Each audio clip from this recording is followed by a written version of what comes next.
hibah itu adalah pemberian dari orang yang masih hidup kepada orang lain dan serah terimanya terjadi ketika masih hidup. Ketika itu terpenuhi syaratnya, maka hibah itu sudah sah. Ya, artinya barang yang diserahkan itu sudah menjadi miliknya penerima hibah. Assalamualaikum warahmatullahi wabarakatuh. Ayah bunda yang baik hati, kita kembali ke program kita, kajian waris. Seperti biasa kita akan menjawab beberapa pertanyaan yang masuk terkait kasus waris, ya, terkait keluarga. Mari kita sama-sama langsung mendengarkan pertanyaan yang pertama. Silakan. Assalamualaikum Ustadz. Waalaikumsalam warahmatullahi wabarakatuh. Mohon izin saya ingin membacakan pertanyaan jemaah yang masuk sosmed muslim. Pertanyaan pertama dari Instagram Pupu Tangerang. Assalamualaikum Ustadz. Waalaikumsalam. Saya izin bertanya perihal sengketa hibah yang terjadi pada keluarga suami saya. Jadi Ustadz, orang tua suami sudah meninggal 2 tahun yang lalu. Ibunya meninggal lebih dulu. Kemudian setahun berikutnya, ayahnya wafat. Ahli waris terdiri atas 2 laki-laki dan 2 perempuan. Anak pertama dan kedua perempuan, anak ketiga dan keempat laki-laki. Suami saya adalah anak ketiga. Tidak ada ahli waris lain selain yang saya sebutkan. Adapun harta waris yang ingin dibagikan berupa uang tabungan sebesar 2,5 miliar. Namun pembagian warisan belum bisa dilakukan lantaran ada masalah sengketa hibah. Mendiang orang tua suami pernah menghibahkan tanah seluas 500 meter persegi kepada suami saya. Serah terima sertifikat tanah juga sudah diberikan jauh sebelum mereka wafat. Kini kakak pertama menuntutnya agar hibah tersebut dibatalkan saja untuk kemudian digabungkan kembali ke dalam harta warisan suami saya. Suami saya tidak setuju dan ingin tetap kekeh mempertahankan hibah tanah tersebut. Ustadz, apakah suami saya menyalahi dan melanggar ketentuan syariat Islam jika memilih untuk tetap mempertahankan harta hibah pemberian dari orang tua? Baik. Jadi ini kasusnya adalah ada hibah, ya. Hibah semasa hidup. Ya, yang sudah diserahkan ya. Betul. Sudah diserahkan berupa apa tadi? Berupa uang 2,5 miliar. Hibahnya. Hibahnya itu tanah 500 meter persegi, Ustaz. Tanah 500 meter persegi. Betul. Ya, itu sudah diserahkan sudah diserahkan kepada suami siapa? saya. Suaminya salah satu anak ya. Mbak Puput. Kepada salah satu anak almarhum. Anak ketiga. Oke, lalu kemudian ayah ini wafat ya. Ayahnya wafat. Nah, masalahnya adalah hibah itu digugat. Hibah itu digugat oleh kakak pertamanya. Hibah digugat oleh ahli waris. Ya. Nah, yang jadi pertanyaan adalah apakah hibah ini bisa dibatalkan, gitu ya? Betul. Apakah hibah ini bisa dibatalkan kemudian dijadikan harta warisan yang dibagi ya? Oke. Baik, Bapak Ibu yang dirahmati Allah, bahwa hibah itu adalah pemberian dari orang yang masih hidup kepada orang lain dan serah terimanya terjadi ketika masih hidup. Ketika itu terpenuhi syaratnya, maka hibah itu sudah sah. Ya, artinya barang yang diserahkan itu sudah menjadi miliknya penerima hibah. Bahkan tidak boleh diambil kembali kalau hibah itu sudah diserahkan. Ya, kecuali orang tua yang berikan hibah kepada anaknya. Itu ada pengecualian, memang boleh diambil kembali. Tetapi kalau selain itu, maka orang yang sudah menghibahkan harta kepada orang lain dan sudah diterima hibahnya tidak boleh diambil kembali. Rasulullah menegaskan dalam hadisnya, al-a'id fi hibatihi kal kalbi yaqi'u thumma ya'udu fi qai'ihi. Orang yang mengambil kembali hibah yang pernah diberikannya itu seperti anjing yang muntah lalu menelan kembali muntahannya. Artinya ini hal yang tidak diperbolehkan. Apalagi ini kasusnya hibah sudah sah, kemudian orang tua sudah wafat, ya. Artinya tidak ada kesempatan untuk bisa membatalkan hibah. Kecuali kalau bapaknya masih hidup. Kalau bapak masih hidup, ya dia bisa, misalnya seandainya beliau menginginkan untuk membatalkan hibah, bisa ketika masih hidup ya. Tetapi kemudian beliau wafat. Artinya hibah sudah sah secara hukum dan sudah sah menjadi miliknya penerima hibah yaitu si anak. Cuma masalahnya adalah pasti ini ada ahli waris yang lain yang merasa ini kok dihibahkan kepada dia saja. Kita nggak kebagian nih gitu ya. harusnya jangan dong, harusnya bagi bareng-bareng karena ini adalah harta warisan. Ya, memang pasti itu manusiawi ya. Pasti yang lain merasa tidak adil gitu ya. Tetapi memang ini kesalahan dari awal gitu. Kesalahannya adalah menghibahkan harta hanya kepada salah satu anak ya. Ini salah gitu. Karena harusnya kalau hibah kepada anak itu harus adil. Tidak boleh ada yang dianak emaskan, yang lain dianak tirikan. Padahal sama-sama anak kandung semua. Maka semua harus adil. Kalau kalau yang satu dikasih hibah, yang lain juga dikasih hibah. Harusnya begitu. Maka Nabi mengatakan, ittaqullah wa'adilu baina auladikum. Bertakwalah kepada Allah dan adillah di antara anak kalian. Artinya ini kesalahan dari awal. Cuma kesalahan ini memang ini sebuah dosa. Walaupun ketika sudah terjadi hibahnya maka sudah sah secara fikih. Artinya barang itu sudah sah menjadi milik anak itu. Sehingga memang ini hibah tidak bisa digugat, tidak bisa dibatalkan ya. Karena ini sudah sah secara hukum, sudah diterima oleh penerima hibah ya. Maka tidak bisa digugat. Tidak bisa digugat kecuali kalau anak yang menerima hibah ini dia mengikhlaskan, ya sudah kalau begitu saya ikhlas deh, saya kasih hibah bapak ini kepada kalian juga misalnya, dia share, berarti itu sebagai hibah. Tapi sebagai warisan ini bukan harta warisan, karena harta warisan itu kan harta yang dimiliki oleh almarhum ketika masih hidup, sedangkan ini sudah diberikan kepada orang lain, maka bukan lagi milik almarhum, sehingga bukan lagi harta warisan. Kira-kira begitu ya. Baik Ustadz, ini ada pertanyaan lagi dari Ibu Puput. Ada lanjutan cerita. Ada alasan kuat mengapa hanya suami saya yang mendapatkan tanah hibah. Mendiang orang tua suami melihat ketiga anak yang lain sudah berkecukupan. Sementara suami saya masih belum memiliki simpanan apapun. Suami saya nampak sangat kecewa karena gara-gara masalah hibah, hubungan antara dirinya dengan seluruh saudaranya menjadi tidak harmonis. Sebagai seorang istri, saya dapat memahami perasaan sedih suami. Namun di sisi lain, saya juga tidak ingin masalah ini menjadi konflik yang berkepanjangan. Pertanyaan saya Ustadz, adakah solusi terbaik untuk menyelesaikan sengketa hibah tanpa harus diproses ke meja hijau? Iya, ini kan memang hibah yang secara hukum tadi ya, secara ini bermasalah karena ini tidak adil gitu ya. Yang pertama, yang kedua memang oleh karenanya wajar ketika ada saudara-saudara yang lain yang kemudian merasa keberatan dengan hibah itu karena yang lain nggak dikasih gitu. Tetapi mungkin ada pertimbangan tadi Bapak memberikan, kenapa sih ngasihnya ke hanya anak itu saja, yang lain nggak dikasih karena tadi pertimbangannya, yang lain sudah mapan, sudah kaya, yang satu ini misalnya belum punya apa-apa.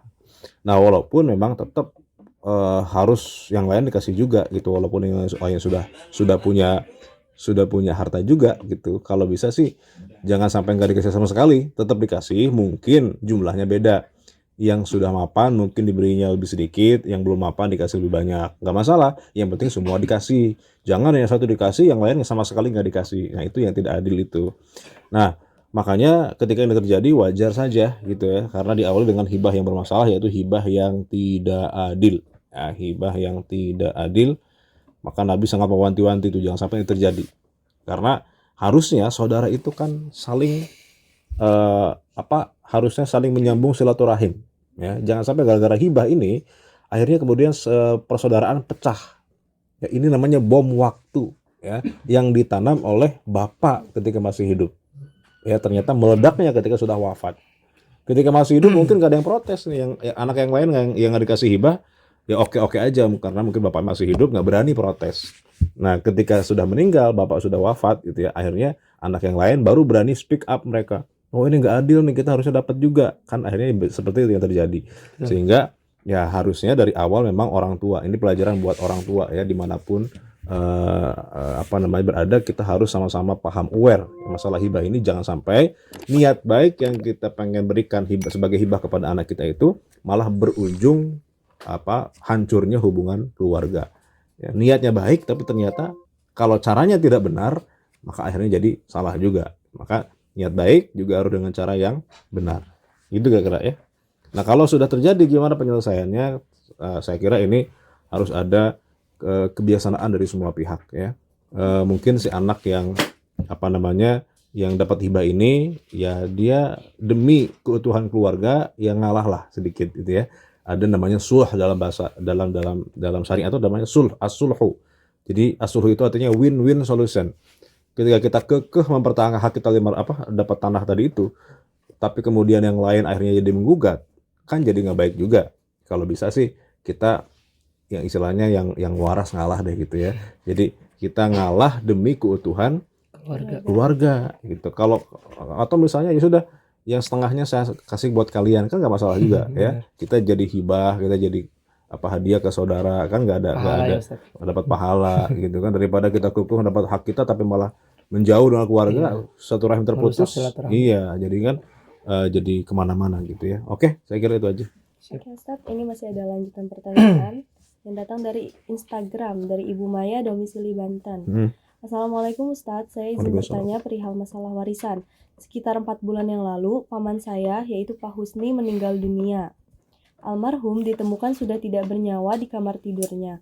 Berdasarkan hasil CCTV, nampak terlihat orang yang paling terakhir keluar dari kamar adalah Rizal, yaitu anak pertama dari paman. Polisi langsung menangkap Rizal dan menyelidiki motif di balik pembunuhan tersebut.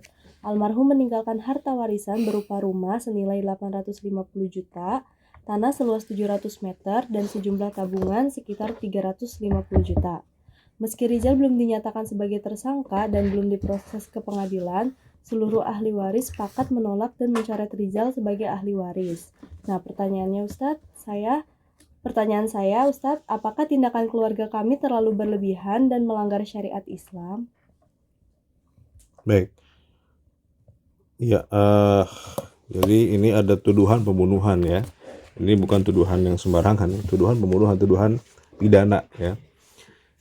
Jadi kita tidak boleh sembarang menuduh ya. Harus ada bukti dulu, harus ada pengadilan, harus disidang dulu. Gitu. Artinya kalau kemudian baru sekedar asumsi, lalu kita sampaikan, wah ini kayaknya gara-gara dia nih matinya gitu. Demi apa? Supaya dia ngedapat warisan, supaya warisannya jadi makin banyak buat dia gitu ya. Nah ini malah yang dosa yang dia nuduh kan. Jadi pastikan dulu kalau memang ada dugaan bahwa ini kayaknya disengaja nih kematiannya, maka harus ada pembuktian di pengadilan ya, kemudian diputuskan oleh hakim ya, sehingga nanti jelas. Nah kalau sudah jelas ternyata misalnya dibuktikan, dia terbukti secara meyakinkan telah membunuh almarhum, maka dari situ kita bisa mengambil kesimpulan berarti dia tidak berhak menerima warisan. Kata Rasulullah SAW, laisa lil qatili mirathun, ya seorang pembunuh tidak berhak menerima warisan meskipun dia anaknya, meskipun dia ahli waris yang sah. Tapi kalau dia yang menyebabkan kematian si almarhum ini, maka dia tidak berhak menerima warisan. Dan para ulama mengatakan bahwa pembunuhan yang bisa menghalang hak waris itu bukan hanya pembunuhan yang sengaja. Pembunuhan itu ada 3, ada pembunuhan sengaja, semi sengaja, pembunuhan tidak sengaja. Bedanya apa? Kalau pembunuhan sengaja biasanya pakai alat yang tajam gitu ya, yang biasa untuk membunuh orang. Pisau, golok, pedang, pistol, itu kan kalau pakai itu pasti dari awal dia sudah niat untuk membunuh ya. Nah itu jelas. Yang kedua ada pembunuhan yang semi sengaja. Pembunuhan semi sengaja itu maksudnya gimana? Ada orang berantem nih pakai tangan kosong, niatnya cuma berantem doang, nggak pengen membunuh, tapi ternyata karena pukulannya terlalu kuat ya, mengenai daerah tubuh yang vital gitu ya, sehingga akhirnya mati gara-gara pukulan itu ya. Nah maka ini pembunuhan yang semi sengaja, sama gitu, itu juga tidak berhak menerima warisan. Yang ketiga ada pembunuhan yang tidak sengaja. Contohnya gimana? Contohnya misalnya kita lagi naik mobil ya di tol, dia memacu kecepatannya di lebih dari batas kecepatan, misalnya 300 km per jam, padahal kan maksimal di tol berapa? 100 kan biasanya. Dia 300 km per jam gitu. Saking kecepatan itu tidak terkendali, akhirnya dia nabrak mobil di depannya. Dan ternyata mobil di depan itu adalah mobil bapaknya sendiri gitu. Mati ternyata yang ditabrak itu. Maka si anak ini berarti telah membunuh bapaknya walaupun tidak sengaja. Namanya qatlul khata ya, dia menyebabkan kematian bapaknya. Maka ini juga bisa menghalangi hak waris daripada si anak itu. Ya, jadi ini memang harus tentu dibuktikan ya, apakah masuk ke 3 pembunuhan ini, 3 jenis pembunuhan tadi itu, sengaja, semi sengaja atau tidak sengaja. Nah, ada pembunuhan yang tetap berhak itu orang itu. Apa itu? Pembunuhan yang dibolehkan dalam syariat. Seperti apa? Misalnya membunuh karena membela diri. Ya, karena misalnya dibegal itu di jalan ya. Ada orang ngebegal, korbannya bela diri sehingga yang terbunuh malah begalnya. Nah, itu tidak dosa. Ya, dan karena tidak dosa gitu ya. Sehingga misalnya yang ngebegal itu bapaknya, dia salah sasaran malah ngebegal anaknya sendiri gitu misalnya. Ternyata yang dibegal yang dibegal itu bela diri, kemudian akhirnya yang bapaknya yang begal tadi itu meninggal ya. Maka si anak ini tetap dapat warisan karena dia membunuhnya, pembunuhan yang bukan suatu yang dosa. Atau misalnya Algojo yang ditugaskan sebagai eksekutor kisos. Kalau di Saudi kan masih ada kisos ya, di kita nggak ada. Nah, Algojo ini ditugaskan untuk mengeksekusi bapaknya sendiri misalnya gitu, walaupun mungkin dalam dunia nyata nggak ada begitu ya. Ini taruhlah begitu misalnya, maka ini si anak tetap dapat warisan karena ini pembunuhan yang dibenarkan ya. Tapi kalau pembunuhan yang 3 tadi itu, maka si pembunuh tidak berhak menerima warisan dari korban yang dibunuh ya. Tapi dengan syarat tadi harus terbukti dulu, jangan hanya sekedar tuduhan. Saya kira itu ya. Nah, Ustadz, ini masih ada lanjutan cerita dari Ibu Maya. Beberapa minggu setelah paman wafat, hasil otopsi keluar. Terbukti bahwa Rizal bukan pelaku pembunuh ayahnya. Ternyata ayahnya mengalami serangan jantung. Dan dari hasil pemeriksaan kesehatan, ternyata Rizal terdeteksi mengalami gangguan kejiwaan dan perlu menjalani perawatan di rumah sakit jiwa. Ustadz, kini kan Rizal sudah terbukti tidak bersalah atas kematian ayahnya. Lantas, bagaimana dengan hak warisnya? Apakah gangguan jiwa yang dideritanya membuat ia kehilangan hak waris? Ya, ahli waris memiliki gangguan jiwa ya.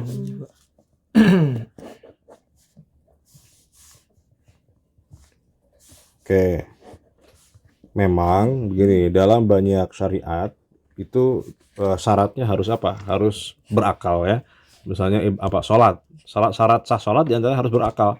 Jadi kalau orang gila itu dia tidak sah. Kalaupun ada orang gila rajin sholat, itu sholatnya nggak sah gitu ya. Orang gilanya gila ibadah gitu ya. Maksudnya gila tapi ibadah, nah ibadahnya nggak sah. Nah, tetapi dalam masalah waris ya, berakal itu tidak menjadi syarat. Ya, artinya orang gila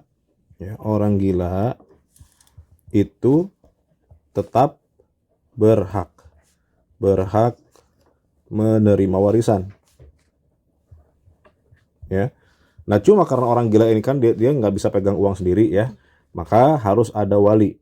Ya, harus ada wali yang mengurus keuangannya. Ya, jadi uangnya nggak diserahkan ke orang gilanya, tapi diserahkan kepada walinya. Misalnya dia anaknya misalnya gangguan jiwa, maka anak ini kan ahli waris. Dia berhak menerima warisan, lalu hartanya nanti diberikan kepada walinya. Wali siapa yang ditunjuk misalnya gitu, misalnya saudara kakaknya atau pamannya ya, yang kemudian dia ditugaskan untuk mengurus keuangan si orang gila ini. Tetapi orang gila tetap berhak gitu ya. Jadi bukan syarat orang itu harus berakal untuk bisa menerima warisan. Saya kira itu ya. Cukup? Ada lagi? Ustaz, sudah cukup. Ya, alhamdulillah ya, di segmen ini kita sudah selesaikan ya pertanyaan yang perlu kita jawab. Kita akan lanjut di segmen berikutnya. Jangan kemana-mana. Assalamualaikum warahmatullahi wabarakatuh.